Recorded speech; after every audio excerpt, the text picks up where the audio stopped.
As I mentioned earlier, we are very excited to have two special guests with us today. We have Gordon Barnard, designer and engineer with Savsu Technologies, which is located in Albuquerque, New Mexico.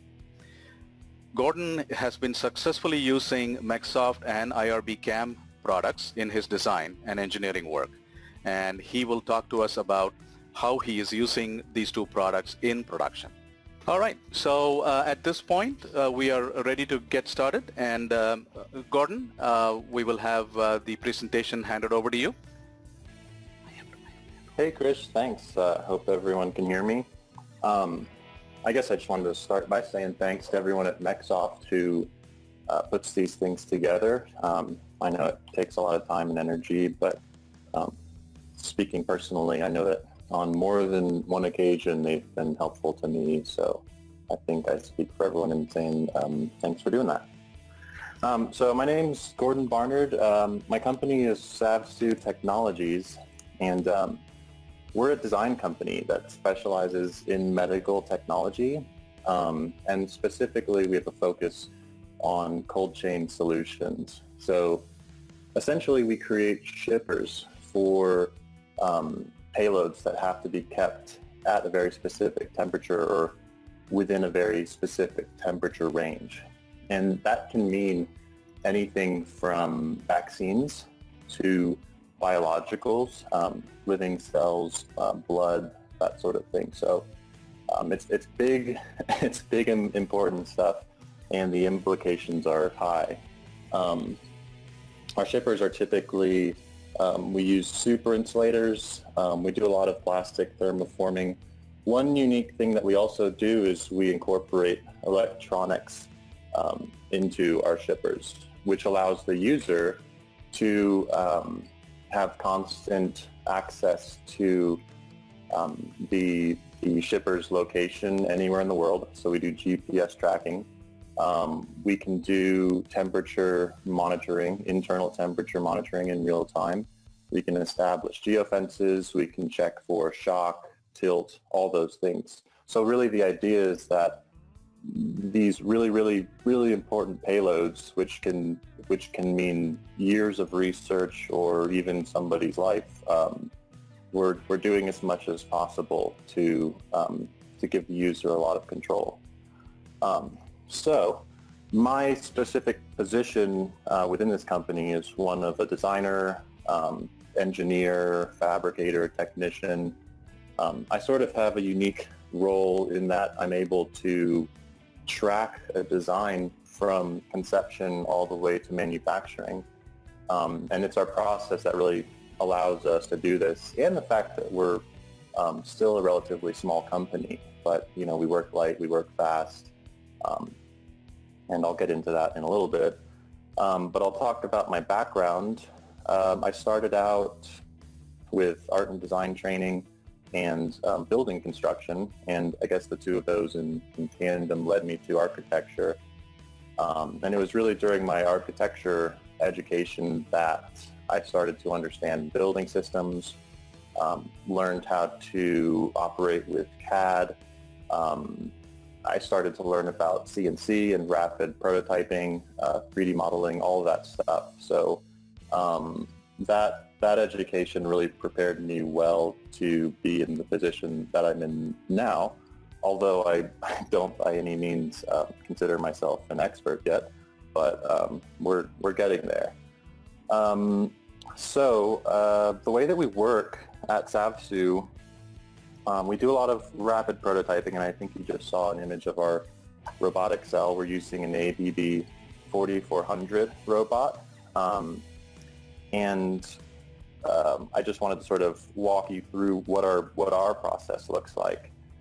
Typically, it starts out with a product idea. That can come internally or externally. Either we have an idea for a product that could create a market shift, or a customer comes to us with a specific need and we can create a custom solution for them. So we have the product idea. We will then have a design meeting where we all sort of congregate around a table, computers, sketchbooks, whiteboard, whatever, and we kick the ball around and really talk about how we can best create this product to suit the needs. But essentially, we have a design meeting, then I'll take that into a design period, which is where I start to get into the CAD and the modeling. You know, I use Rhino. I have for a long time. It's what I'm comfortable with, and I think it's a really, really capable program. But essentially, I'll end up modeling a geometry. We'll do a pre-review so we can really study the geometry. You know, it starts to become tangible at that point, and we can check tolerances and look at volumes. We can crunch numbers related to thermodynamics just to ensure that what we're doing kind of supports the initial aim. But assuming all that goes well, I can roll that into the CAM and rapid phase, which is where I start to set up tool paths. So I'll bring my 3DM, my Rhino geometry, into RhinoCAM, and I think you see a screenshot of that at the moment. You can see me setting up some tool paths for a part, and that's exactly what I'll do. I'll walk through all the steps, how this thing needs to be created on our specific machine. And one thing I've realized is that it's kind of different for everyone depending on your setup. You know, you may need to sequence things differently. But once I have all my toolpaths set up, I'll export those files as APTs from RhinoCAM, and I'll import them into IRBCAM. IRBCAM is where I can set some of the robotic controls and check for collisions, all of that sort of thing, with the aim being that it will convert that APT file into a rapid code file. The rapid code file is what the ABB robotic system understands and operates on. So there will be an exported file from IRBCAM once I've configured my path and walked through all of those steps. After a little bit of doctoring, I FTP that over to the robot, and I will have set up my stock material, which matches what I have in RhinoCAM. And I will mill a part. Typically, we use a lot of thermoformed plastics for our products, and we have a thermoforming machine literally right next to the robot. So a lot of times what I'm milling on the robot are molds. So in the previous slide you saw the product that I was working on. That geometry is actually a mold. So the top right-hand image is the part that I milled on the robot, and below that is a plastic part using the mold above.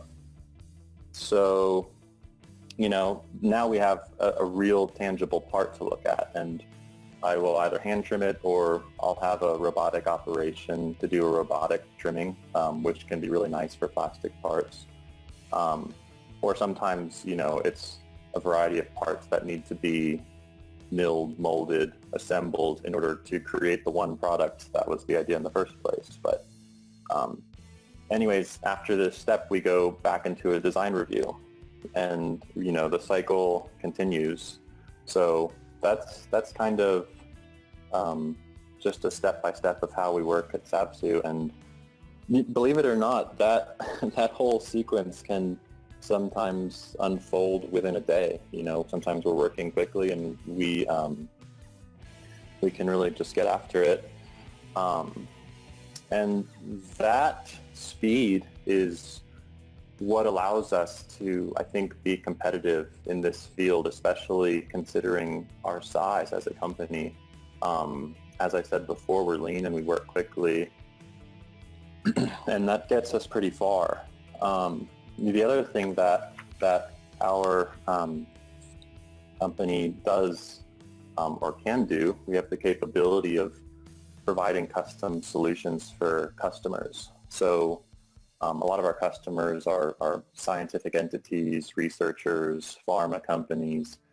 They can send us whatever it is that contains their payload. It can be a vial or a vial rack or a cassette or a blood bag or a syringe. It doesn't matter, whatever it is, and everybody uses something different, but they can send it to us or they can send us specifications, and because we do this type of work, we can model their payload, we can thermoform a plastic part, which could be the liner. So you could imagine it like we have a shipper, we have a box, super insulated box, and the internal volume in this box is the exact same shape as the customer's payload, which is good for a variety of reasons. So our products, I don't know, I think they really promote a lot of freedom and security, a lot of visibility, interchangeability, ultimately a lot of control for the user, for the customer, and the software has really allowed us to work this way. I think a conjunction of RhinoCAM and IRBCAM has allowed us to work quickly in an area, robotics, which I think most people consider robotics as something that is meant to do one task repeatedly over and over, because the setup can be so tedious. But for instance, in RhinoCAM, I have a variety of templates for doing different jobs, just depending on the size of the part or the types of motions that the robot is doing. We've really found ways to cut time out of the equation and use robotics to our advantage, which ultimately gives us a lot of flexibility. So that is pretty much it. I guess at this point, I will hand it back to the other panelists. Thank you all for listening. Thank you so much, Gordon. We really appreciate you joining us.